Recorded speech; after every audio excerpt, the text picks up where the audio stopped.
Cells in check. There's this process called photosynthesis. Let me explain it to you. It goes like this. Plants use sunlight to make food. Take 6 H2O and 6 CO2. Add them together, that's glucose and 6 O2. Woo-hoo. It's a blast, all found in the chloroplast. If you look close, the thylakoid is what you'll see. This organelle part absorbs light energy. Water molecules break down into separate parts. Hydrogen and oxygen. What the fart? Fat knowledge bomb, like Paul Blart. Back on the subject, get this joint right. Electrons charge up from the sunlight. They transport hydrogen in less than one night. Right across the thylakoid membrane. NADP gets an electron, makes NADPH, while ATP gets made in the ATP synthase. That's the end of that cycle. First so killer, they call me Michael. I don't really want to rap about the Calvin cycle.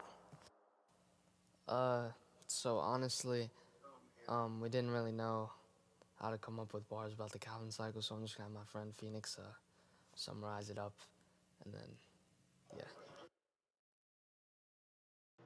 The Calvin cycle takes place in the stroma, using ATP and NADPH to turn CO2 into glucose. During the reaction, ATP and NADPH will turn into ADP plus P and NADP plus. Now back to rapping.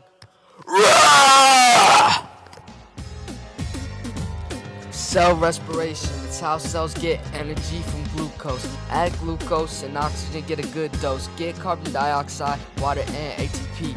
All happens in the mitochondria, now we free. First step is glycolysis. It occurs in cytoplasm. Begins with glucose, ends with 2-pyruvate, 4 ATP, and 2 NADH.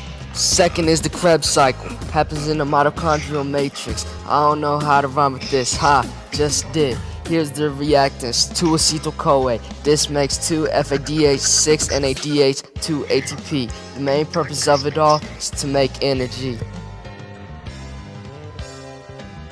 Finally, the electron transport chain happening in the mitochondria's got a few things to explain.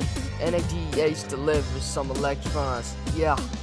FADH comes in later to deliver more. As it goes forth, hydrogen accumulate. At the end, oxygen comes along.